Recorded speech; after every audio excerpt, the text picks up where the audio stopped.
Alright, bago ko sisimulan yung ating aralin, dahil ito ay ating ipagpapatuloy ngayon, nais ko muna itanong sa inyo mga bata, gaano ba ninyo kamahal ang inyong mga magulang? Ang inyong ama at ang inyong ina? 100%. Walang hangganan yung pagmamahal. Okay. Alam niyo ba yung balita ngayon, class? Yung pagkamatay ni Jacqueline Jose? No? Nakakasakit ng damdamin. Diba? So, anong natutunan niyo sa balitang yun? Ano natutunan niyo? Palagahan niyo, class, yung mga magulang niyo. Diba? Katulad ni Wendell na maagang nawala ang kanyang ina dahil sa kanyang karamdaman. Pero hindi ibig sabihin na wala nang nagmamahal sa iyo, Wendell. Nandiyan naman yung ama mo, yung lula mo, at saka yung lolo mo. Kayo nandito na kumpleto pa, nandyan pa yung ina nyo at ama nyo, mahalin nyo ng lubusan. Kasi walang rewind sa buhay. Di na pwede mabalik, class. Kanang sige nyo sukol-sukol, sige pabadlong, tama na.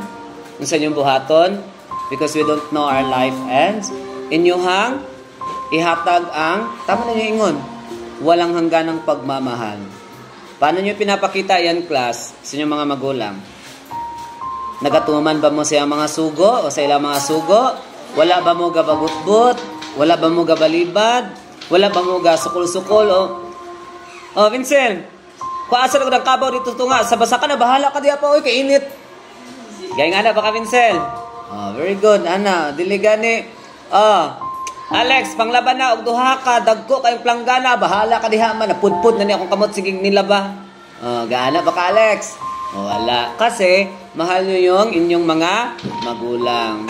Wala na dyan, class. Wala na pwede muilis sa ato ang mama o papa. Sila rajud na. Wala na dyan lain. Pag naisa mawala sa ilaha, mahirap na. Pareha sa kuha, una namatay akong papa at the age of 33. Pila na si mama karon 60. Ginapangita na mo ang kanabang kalinga sa papa. Pero kabalo mo, class, gihatag sa mo ang mama tanan. 100%. Mama o papa, kaya nga tinawag siyang inatay. Kasi inaat tatay ng aming tahanan. And mahal na mahal kayo na mong mama. Kaya nasasaktan kami pag mayroong taong mga nananakit sa kanya. Malagot po mi. Kaya dog-dogo ng mama patakan ka ng istorya. Malagot mi. Hindi nila alam kung ano ang ang pagtitiis. Hindi nila alam kung anong buhay na naranasan namin nung wala ang aming ama. Kaya kayo, magpasalamat kayo na kayo ay kumpleto pa ang mga magulang nyo. Tandaan nyo yan, class, ha?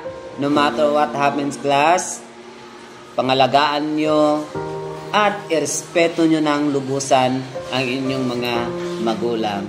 Dahil sila ay mga kaloob at panalangin mula kay Lord. At kayo rin, biyaya rin kayo na galing kay Lord. Dahil sa kanilang pagmamahal ni mama at papa nyo, kaya kayo nabuo. Okay? Kaya pagsipagan nyo pag-aaral, huwag kayong magtamad-tamad, class, ha? Alright? Okay.